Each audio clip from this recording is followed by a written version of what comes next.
రాజ్యంలో పవర్ఫుల్ గురువైన దత్తశర్మని ఓడిస్తాడు విక్రమ్.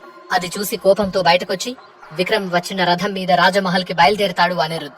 దారిలో కొందరు అతన్ని హత్య చేస్తారు. రథసారథి ప్రమీల స్పృహ తప్పి ఉండటం చూసి అక్కడున్న వాళ్లు వెళ్లి ఆమె ముఖం పైన నీళ్లు కొట్టి లేపారు. యువరాజుకేమైందో అని ఆందోళనతో వచ్చిన ప్రమీల అక్కడ అనిరుద్ శరీరం చూసి దేవుడా అని గట్టిగా ఏడవటం మొదలుపెట్టింది. ఆమె అలా ఏడుస్తూ ఉండటంతో అక్కడున్న ఇద్దరు వ్యక్తులు జాలిపడి ఎలా జరిగింది, ఏం జరిగింది, అసలు విక్రమసింహ యువరాజు గారిని ఇంత దారుణంగా చంపాల్సిన అవసరం ఏముంది అని అన్నారు. అది విన్న ప్రమీల ఏడుస్తూ అక్కడ ఉన్నది విక్రమసింహ యువరాజు కాదు, మన అనిరుద్ యువరాజు గారు అని అన్నది. అది విన్న వాళ్లు ఒకరి ముఖాలు ఒకరు చూసుకున్నారు. కొన్ని క్షణాలు గడిచేసరికి రాజభటులు అక్కడికి రావటం, ఆ వార్త రాజ కుటుంబానికి చేరటం జరిగిపోయింది. ఎట్టి పరిస్థితుల్లోనూ ఈ వార్త రాజ్యంలో వ్యాపించకూడదని రాజుగారు గట్టిగా హెచ్చరించడంతో అన్ని రకాలుగా కట్టుదిట్టమైన ఏర్పాట్లు చేస్తున్నారు. సైన్యం మొత్తం రాజ్యం నలుమూలలకు వెళ్లి ఆ రాజ్యానికి రాకపోకలు ఆపేశారు. వారికి అనుమానం వచ్చిన ప్రతి ఒక్కరిని బంధిస్తూ ఉన్నారు.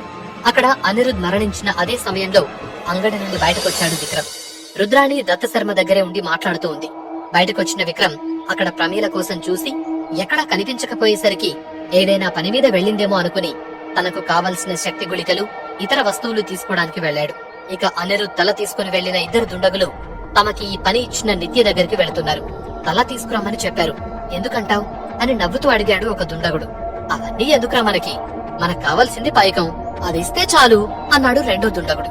రాజ్యంలోని కొంతమంది పెద్దల అరాచకాలు, అణచివేత వల్ల ప్రతిభ ఉన్నా సరైన గుర్తింపు లభించని కొంతమంది యువత పక్కదారి పట్టి తప్పుడు పనులు చేస్తూ డబ్బు సంపాదిస్తూ ఉంటారు.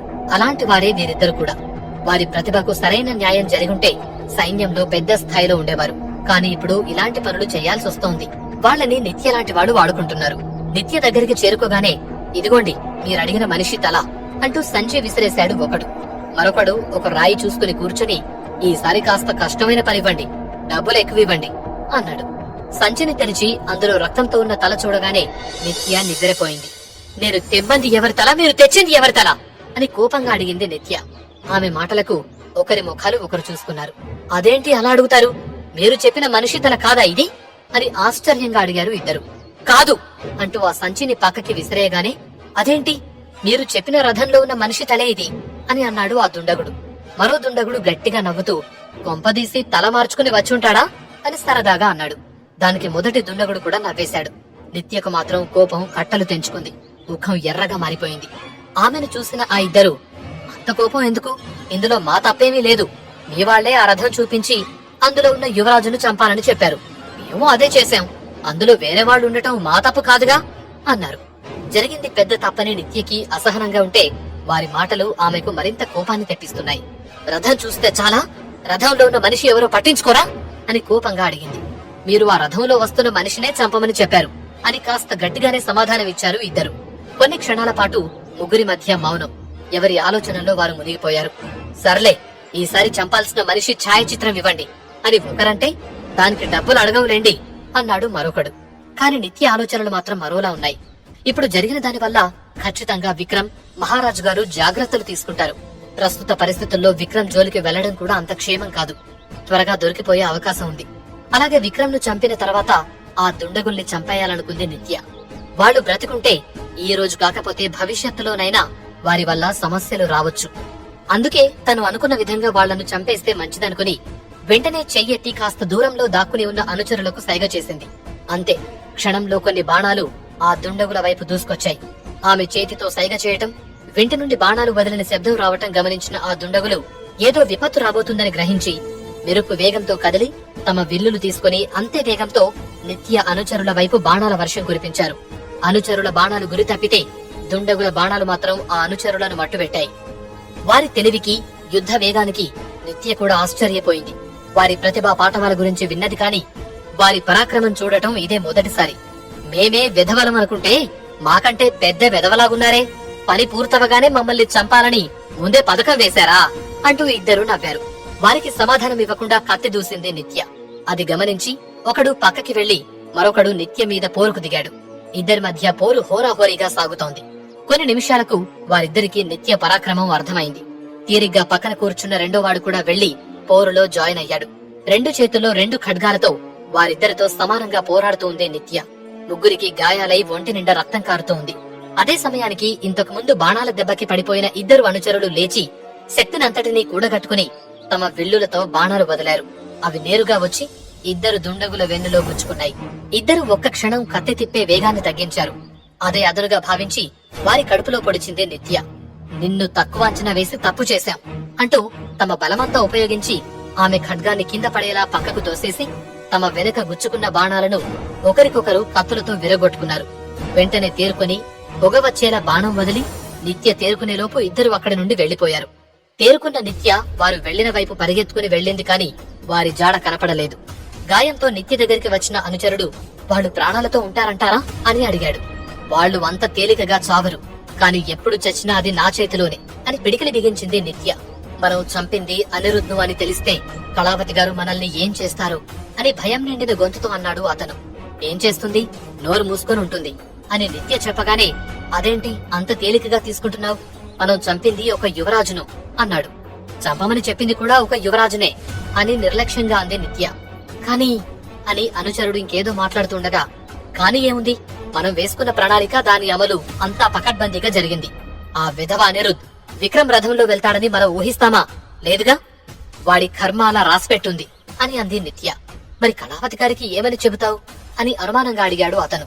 జరిగింది జరిగినట్టే చెబుతా, తేడా వస్తే మనకి ఎంత సమస్య అవుతుందో ఆవిడకి కూడా అంతే సమస్య అవుతుంది అని అంది నిత్య. నిత్య గుండె ధైర్యానికి అతను ఆశ్చర్యపోయాడు. ఆమె ధైర్యం చూసి ఇలా ఉంది కాబట్టి ఇంత చిన్న వయసులో అందరికీ నాయకురాలైంది అనుకున్నాడు. మరోపక్క యువరాజు దారుణ హత్య అన్న వార్త వినగానే అతను విక్రమే అయ్యుంటాడు అనుకుంటూ ఆనందపడుతున్న కళావతి ఆ హత్య అనిరుద్ధి అని తెలియగానే నిశ్చేష్టురాలైంది. విక్రమ్ చనిపోవాల్సిన చోట అనిరుద్ధ్ ఎలా మరణించాడు? ఒకవేళ తమ ప్రణాళిక ఎవరికైనా తెలిసి విక్రమ్ బదులు అనిరుద్ధ్ను బలి చేశారా అని ఆలోచిస్తూ ఉండగా రాజలక్ష్మి గట్టిగా ఏడుస్తూ కళావతి మందిరానికొచ్చింది. రాజమందిరం అంతా అప్పటికే దుఃఖంలో కూరుకుపోయింది. ఒక యువరాజును అత్యంత దారుణంగా హత్య చేసి తల తీసుకు వెళ్లారంటే అది రాజుగారి మీద యుద్ధం ప్రకటించడం అని అందరూ మాట్లాడుకుంటూ ఉన్నారు. అక్క అక్క అని బిగ్గరగా ఏడుస్తున్న రాజలక్ష్మిని గట్టిగా కౌగిలించుకుంది కళావతి. రాజలక్ష్మి ముద్దుల కొడుకే అనిరుద్, అందుకే ఆమెను ఎలా ఓదార్చాలో కళావతికి కూడా అర్థం కావటం లేదు. ఇక అనిరుద్ మరణానికి కారణం తనే అని తెలిస్తే రాజలక్ష్మి ఎలా ప్రతిస్పందిస్తుందో అని కళావతికి భయంగా ఉంది. ఎవరో దుర్మార్గులు నా ముద్దుల కొడుకును అత్యంత పాశవికంగా హత్య చేసి తల తీసుకువెళ్లారటక్క అంటూ కన్నీరు మున్నీరవుతోంది రాజలక్ష్మి. చుట్టూ చలికత్తెలు కూడా ఆమె ఏడుపు చూసి జాలి పడుతున్నారు. నాకు ఆ విక్రమ్ మీదే అనుమానంగా ఉందక్క, వాడే చంపి రథంలో శవాన్ని పెట్టి ఇలా నాటకాలు ఆడుతున్నాడేమో అని అంది రాజలక్ష్మి. ఆ మాటలు వినగానే ఈ సమస్యను పక్కదారి పట్టించే అవకాశాలు చాలానే ఉన్నాయని అర్థం చేసుకుని, తొందరపడకు రాజలక్ష్మి, పూర్తి సమాచారం లేకుండా మనం మాట్లాడకూడదు, ముందు నువ్వు కాస్త స్థిమితపడు అన్నది కళావతి. ఎలా అక్క, నా కొడుకును అత్యంత పాశవికంగా హత్య చేశారని తెలిసి ఎలా స్థిమితపడమంటావు అని గుండెలు బాదుకుంటూ రోదిస్తూ కళ్ళు తిరిగి స్పృహ తప్పి పడిపోయింది రాజ్యలక్ష్మి. కంగారు పడిన కళావతి వెంటనే చెలికత్తెల సహాయంతో రాజ్యలక్ష్మిని మంచం మీద పడుకోబెట్టి వైద్యులకు కబురు పంపింది. మరోపక్క సేనాధిపతి మహామంత్రి పదవి కోసం పరిశీలనలో ఉన్న మరో మంత్రి శేఖరుడు సహా మరికొంతమంది మహారాజుతో భేటీ అయ్యారు. అందరి ముఖాల్లో ఆందోళన కనబడుతోంది. మహారాజు గారైతే ఆవేశంతో రగిలిపోతున్నారు. అదే సమయంలో అక్కడికి భాగ్యలక్ష్మి ప్రమీలను తీసుకుని వచ్చాడు ఒక మనిషి. అక్కడ మహారాజు గారిని చూస్తూ, పిలిపించారట మహారాజా అని వినయంగా అడిగింది భాగ్యలక్ష్మి. ప్రమీలను చూడగానే దెబ్బలు గట్టిగా తగలాయని అర్థం చేసుకున్నారు అందరూ. విక్రమ్ సింహ ఇంటికొచ్చారా అని అడిగారు మహారాజు. లేదు మహారాజా అని భాగ్యలక్ష్మి చెప్పగానే, విక్రమ్ సింహ ఎక్కడ ఉన్నా వెంటనే అతనికి రక్షణ కల్పించండి అని ఆదేశించారు మహారాజు. విక్రమ్ సింహ గారు వ్యాపార సముదాయం దగ్గరే ఉన్నారని సమాచారం ఉంది మహారాజా, రక్షణ ఇవ్వాల్సిందిగా ఉత్తర్వులు ఇచ్చాను అని అన్నాడు మంత్రి శేఖరుడు. సరే అని ప్రమీల వైపు చూసిన మహారాజు గారు ఆమె నిలబడలేకపోతూ ఉండటంతో కూర్చోమని చెప్పి, భయపడకుండా జరిగింది జరిగినట్టు చెప్పు, అసలేం జరిగింది అని అడిగారు. వస్తున్న కన్నీళ్లు తుడుచుకుంటూ ఇంట్లో విక్రమ్ తో మొదలైన దగ్గర నుంచి రథం మీద దాడి జరగటం వరకు అంతా విడమరచి చెప్పింది. అంతా విని ఆలోచనలో పడ్డారు మహారాజు. అంటే దాడి జరిగింది అనిరుద్ కోసం కాదా, విక్రమ్ కోసమా అని భాగ్యలక్ష్మి ఆందోళన పడుతుంటే, చూస్తే అలాగే అనిపిస్తుంది దేవి అన్నాడు సేనాధిపతి. అప్పటికే జరిగిన తప్పు గురించి శేఖరుడికి కళావతి చెప్పడంతో, యువరాజుల మీద దాడి జరిగిందనే దానికంటే మన మహారాజు గారి కుటుంబాన్ని లక్ష్యం చేసుకునే జరిగిందనుకోవాలి అని అన్నాడు శేఖరుడు. అతని మాటలు కూడా సబబుగానే తోచాయి. కాని మహారాజు గారి మనసులో మాత్రం ఒక అనుమానం గట్టిగా మెదురుతూ ఉంది. మొన్న విక్రమ్ మీద దాడి, మళ్ళీ ఇప్పుడు విక్రమ్ లక్ష్యంగా దాడి. ఇది దేనికి సంకేతం అంటారు అని అనుమానంగా అడిగాడు. కథ మళ్లీ మొదటికొస్తుందనుకున్న శేఖరుడు, ఇందులో ఆశ్చర్యపోవాల్సింది ఏమీ లేదు మహారాజా. పోటీలు మొదలైన దగ్గర నుంచి మన విక్రమసింహ గారి పరాక్రమం చూస్తూనే ఉన్నాం కదా. నేను చెప్పేది అతిశయోక్తి అనుకోకపోతే విక్రమసింహ లాంటి వీరుడు ఈ చుట్టూ ఉన్న ఏ రాజ్యంలోనూ పుట్టలేదు, ఇకపై పుట్టబోడు కూడా అని అందరూ అనుకుంటూ ఉన్నారు. ఇక చాలా మంది అతను కాబోయే మహారాజు అని కూడా గుసగుసలాడుకుంటున్నారు. బహుశా ఆయన బ్రతికుంటే తమ అస్తిత్వానికి ప్రమాదం అనుకుని దాన్ని మొగ్గలోనే తుంచేయాలని మన శత్రువులు ప్రయత్నం చేస్తున్నారేమో మహారాజా అన్నాడు. విక్రమసింహ గురించి పొగుడుతూ వారి అనుమానాలను వేరే వైపు మళ్లించటంలో మంత్రిగా శేఖరుడు సక్సెస్ అయ్యాడు. ఇక అక్కడ భాగ్యలక్ష్మి, ప్రమీల అవసరం లేదనుకున్న మహారాజు వారిని వెళ్లిపోమని చెప్పి వాళ్లలా వెళ్లిపోగానే, అయితే దీనికి కారణం ఎవరై ఉండొచ్చు అని ఆలోచిస్తున్నట్టు అడిగారు మహారాజు. ఎందుకో నాకు ఆ రెండు వర్గాల మీద అనుమానం ఉంది అన్నాడు శేఖరుడు.